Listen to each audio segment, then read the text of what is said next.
Hi, welcome to Free Talk. I'm your host, Allison Riley. Now, we are so lucky to live in BC, such a beautiful place of sparkling oceans, towering mountains, and lush rainforests. But beneath all that lies what could be a ticking time bomb. I'm talking about earthquakes. Now, most people in BC know there's a strong chance of a powerful quake hitting at any moment.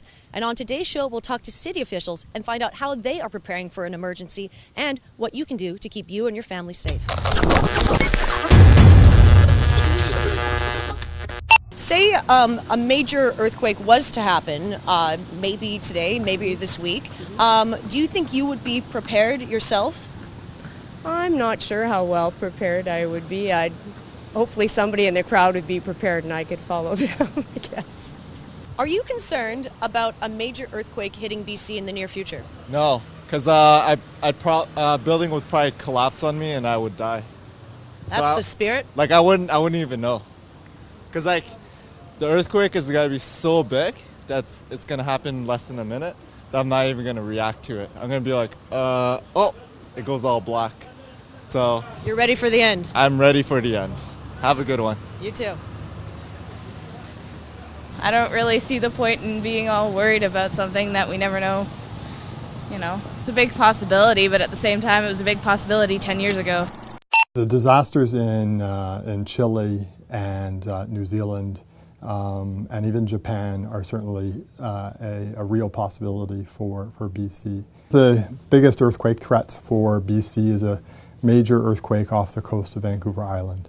And this earthquake is expected to come around based on historical dating of roughly 200 to 500 years, somewhere in that time frame.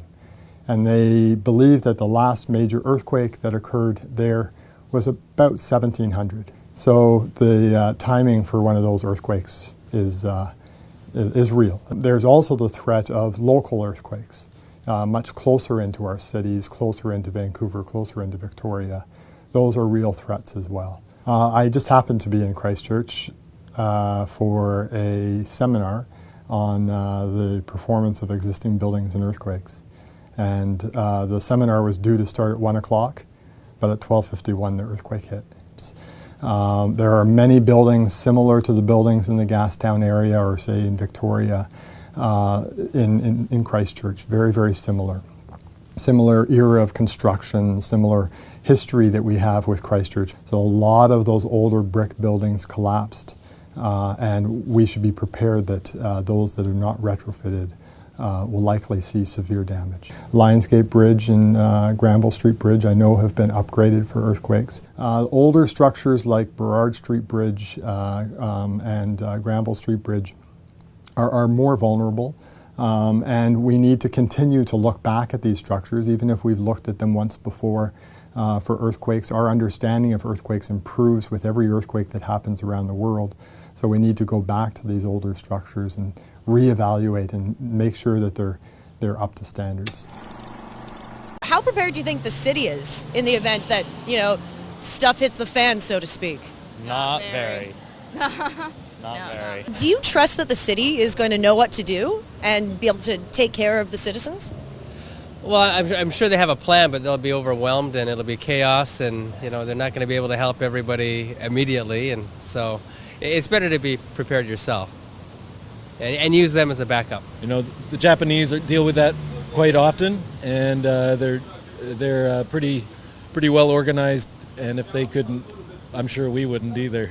There's warnings all the time about, the big one coming, but I don't know. It doesn't feel like there's any real preparation being done by people or by government or by whoever needs to be prepared, right? The room we're in right now is the Vancouver Emergency Operations Center, and this is where a lot of your key officials would be in the event of a major emergency or disaster. What my position is doing to get people prepared is we're offering the sessions on emergency preparedness. It's really important for the residents of Vancouver to realize they are going to be on their own for the initial hours after an emergency or disaster. Help is not going to come right away. We can't open a reception center until we've had it inspected. And at that time, we will decide where the reception centres are going to be located. On October 20th at 10:20, the province is doing the shakeout drill again, and that's an excellent opportunity for everybody to practice what to do when an earthquake happens. Nobody can really know for sure when a powerful quake could hit BC, so maybe we should all just hope for the best and prepare for the worst and make sure we keep ourselves and our families safe. Thanks for watching Free Talk. I'm Allison Riley.